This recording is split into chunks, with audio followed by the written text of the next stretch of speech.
같이 보실 말씀은 출애굽기 33장 1절로 11절까지의 말씀입니다. 한 목소리로 말씀 합독하시겠습니다.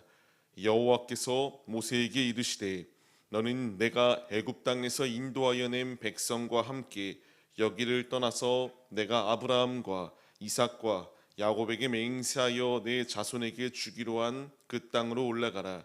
내가 사자를 너보다 앞서 보내어 가나안 사람과 아모리 사람과 헷 사람과 브리스 사람과 히위 사람과 여부스 사람을 쫓아내고 너희를 젖과 꿀이 흐르는 땅에 이르게 하려니와 나는 너희와 함께 올라가지 아니하리니 너희는 목이 곧은 백성인즉 내가 길에서 너희를 진멸할까 염려함이니라 하시니 백성이 이 준엄한 말씀을 듣고 슬퍼하여 한 사람도 자기의 몸을 단장하지 아니하니 여호와께서 모세에게 이르시기를 이스라엘 자손에게 이르라 너희는 목이 곧은 백성인즉 내가 한순간이라도 너희 가운데에 이르면 너희를 진멸하리니 너희는 장신구를 떼어내라 그리하면 내가 너희에게 어떻게 할 것인지 정하겠노라 하셨습니다. 이스라엘 자손이 호렙산에서부터 그들의 장신구를 떼어내니라. 모세가 항상 장막을 취하여 진 밖에 쳐서 진과 멀리 떠나게 하고 회막이라 이름하니 여호와를 앙모하는 자는 다 진 바깥 회막으로 나아가며 모세가 회막으로 나아갈 때에는 백성이 다 일어나 자기 장막문에 서서 모세가 회막에 들어가기까지 바라보며 모세가 회막에 들어갈 때에 구름 기둥이 내려 회막문에 서며 여호와께서 모세와 말씀하시니 모든 백성이 회막문에 구름 기둥에 서 있는 것을 보고 다 일어나 각기 장막문에 서서 예배하며 사람이 자기의 친구와 이야기함 같이 여호와께서는 모세와 대면하여 말씀하시며 모세는 진으로 돌아오나 눈의 아들 젊은 수종자 여호수아는 회막을 떠나지 아니하니라.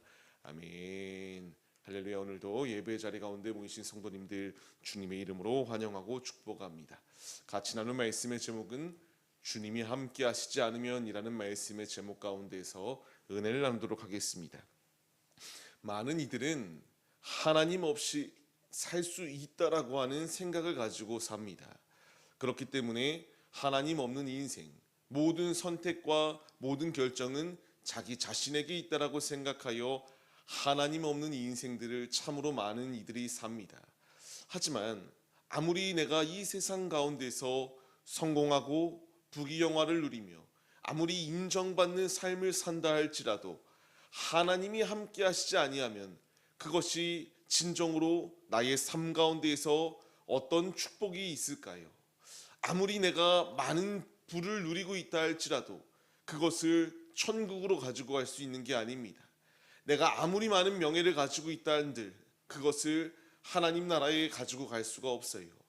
하나님이 원하시는 것은 이와 같이 하나님의 말씀에 순종하는 자들을 찾으시거든요. 근데 나는 하나님이 없어도 된다. 하나님 없어도 할 수 있다.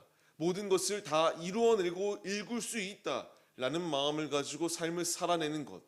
이것이 얼마나 위험한 발상인지 오늘 말씀 가운데서 여실히 잘 드러내고 있습니다. 하나님이 없으면 다 잘 될 것 같은 인생. 하지만 하나님이 없는 인생은 그 가운데에 독 빠진 이 구멍난 독에 아무리 물을 부어도 물이 메워지지가 아니하고 채워지지 아니하는 것처럼 그 안에 하나님이 계시지 아니한다면 이 깨진 독과는 비교가 되지 아니하는 모든 것이 없는 이 인생임을 우리에게 분명하게 말씀해 주세요. 오늘 말씀이 무슨 말씀입니까? 하나님께서 이제 약속의 땅으로 올라가라라고 이렇게 말씀하세요. 근데 여기서 청천벽력과 같은 말씀을 하십니다. 무슨 말씀을 하십니까? 나는 너희와 함께 올라가지 않겠다라는 것을 분명히 말씀하세요. 너희에게 젖과 꿀이 흐르는 땅은 분명히 허락할 것인데 나는 너희와 함께 동행하지 아니한다. 너희는 목이 곧기 때문이라. 내가 너희를 진멸할까 염려하기 때문에 내가 함께하지 않겠다라는 것을 분명히 말씀하세요. 이것이 얼마나 위험한 하나님의 경고의 말씀인가요? 하나님이 없이 모든 것을 일굴 수 있다라고 생각하는 많은 피조물들에게 주님이 일침을 가하십니다. 하나님 없이 아무리 젖과 꿀이 흐르는 땅에 놓여 있다 할지라도 하나님이 함께 하시지 아니하면 그것은 아무것도 아니다라는 것을 분명하게 우리에게 말씀하세요. 호세아서의 말씀을 통해서도 주께서 우리에게 무엇라 말씀하시나요? 그들이 아무리 만나려고 해도 만나지 못하는 이유는 이미 떠나셨다라고 이렇게 말씀이 기록되어지고 있습니다. 하나님이 원하시는 것은 하나님의 말씀에 불순종하여 이와 같이 주와 동행하지 못하는 삶의 모습이 아닙니다. 목이 곧다라고 하는 표현이 무엇이겠습니까? 단순하게 고집이 세다라는 정도가 아니에요. 하나님의 모든 말씀을 무시하고 마음대로 행동하였다라는 결과물입니다. 하나님께서 이 시간 우리에게 동일하게 말씀을 더하여 주시고 있습니다. 우리가 목이 곧은 자인지 뻣뻣하여 하나님 없이 내 인생 내가 읽어낼 수 있다라고 하는 생각 가운데 삶을 살아내고 있는 이 조그마한 마음이 내 안에 침투하고 있지 아니한가 점검해 봐야 됩니다. 하나님이 원하시는 것은 하나님 앞에 나는 주님이 없으면 안 됩니다라고 하는 고백을 가지고 중심을 내어드리길 원하시거든요. 하지만 많은 이들은 그 길을 떠나버렸습니다. 하지만 우리는 그 길을 걸어가야 돼요. 하나님이 동행하지 아니하고 내가 이룬 모든 것들은 부질없는 것에 불과하기 때문입니다. 말씀을 받는 성도님들, 하나님께서 오늘 우리에게 동일하게 말씀을 더하여 주십니다. 내가 너를 떠나지 아니하겠다. 떠나지 아니하는 비결은 하나님의 말씀에 순종하여 주님의 길을 걸어가기 위하여 힘쓸 때에 이 은혜가 예비되어져 있다는 사실을 잊지 마세요. 그렇기 때문에 이들은 이 청천벽력과 같은 소리를 듣게 되니까 절망하기 시작합니다. 하나님의 말씀을 듣고 슬퍼하기 시작하여서 그들의 몸을 단장하지 아니하였다라고 이렇게 말씀하세요. 이 단장하지 아니하는 상황 가운데서 하나님께서 이스라엘에게 명령하신 것이 무엇입니까? 장신구를 떼어내라라고 말씀하십니다. 이 말을 들었던 이들은 다 순종하여 장신구를 떼어냈습니다. 단순하게 자신의 몸을 치장하는 이런 치장물들이 아닙니다. 이런 금은보화가 아니에요. 지금 장신구를 떼어내라고 하는 것, 이것이 의미하는 바가 무엇이겠습니까? 이들은 하나님께서 애굽 땅 가운데서 나올 수 있을 때에 이와 같이 금과 이 장식물들을 주님께서 주셨거든요. 하지만 바로 앞전에 이들이 행동하였던 것은 그 주신 것을 가지고 우상 숭배하는 데에 금송아지를 만드는 데에 사용하고 말았습니다. 하나님은 지금 이 모든 부패한 것들을 버리고 장신구를 떼어내고 하나님의 말씀 앞으로 나오라라는 것을 분명하게 말씀하세요. 우리가 이 음성에 반응해야 됩니다. 지금 내가 소중히 여기고 있는 장신구는 무엇인가요? 그것이 누군가에게는 돈이 될 수도 있고요. 누군가에게는 성공이라고 하는 야망이 될 수도 있습니다. 하지만 하나님께서는 이 모든 것을 다 벗어버리라고 말씀하십니다. 우리를 올가매고 이 신앙의 경주를 하는 데에 있어서 장애물이 되는 이 모든 더러운 것들을 벗어버리고 하나님의 말씀에 순종하며 나아오라고 말씀하세요. 이제 우리가 이 말씀 가운데에 믿음으로 반응해야 됩니다. 우리가 계속하여 말씀을 나누지만 죄의 대가는 이와 같이 치를 수밖에 없었습니다. 하나님께서 3,000명가량을 죽게 만드시고 하나님의 말씀에 순종하지 아니하는 이들에게 내가 너희와 함께하지 않겠다라고 하는 이 말씀을 더하여 주셨어요. 하나님께서 이제 우리에게 말씀을 더하여 주십니다. 그렇다면 우리는 이런 하나님의 말씀을 듣게 될 때에 어떻게 행동해야 되겠습니까? 회개해야 마땅하다라는 것을 말씀하세요. 하나님께서 함께 하시지 않는다라는 것을 분명히 말씀하셨는데요. 9절 말씀을 보게 되면은 하나님 앞에 이들이 통회하며 장신구를 내려놓고 회개함으로 나아가기 시작하니까 구름 기둥이 내려오기 시작하였다라고 합니다. 이 말이 무슨 말이냐? 하나님이 임재하셨다라는 것을 뜻해요. 하나님께서 이와 같이 역사하시기 시작하였습니다. 잠언서의 말씀을 보게 되면은 사랑하는 자들이 주님의 사랑을 입고 간절히 찾는 자가 주님을 만날 것이다라고 말씀하세요. 이들은 분명히 죄를 지었어요. 이들은 분명히 진멸당하여야 마땅합니다. 하나님께서 너와 동행하지 않겠다라고 말할 정도로 하나님이 이미 화가 나셨어요. 하지만 그들이 통회하는 마음을 가지고 자신의 모든 치장물들을 내려놓으며 하나님 앞에 자복하기 시작하니까 하나님께서 이 회막 가운데에 임재하기 시작하셨다는 것을 분명히 말씀하십니다. 이것이 뜻하는 바가 무엇이겠습니까? 우리 역시 삶을 살아가면서 다양한 치장물들, 이 죄의 치장물들도 내 안에 들어오기도 하고요.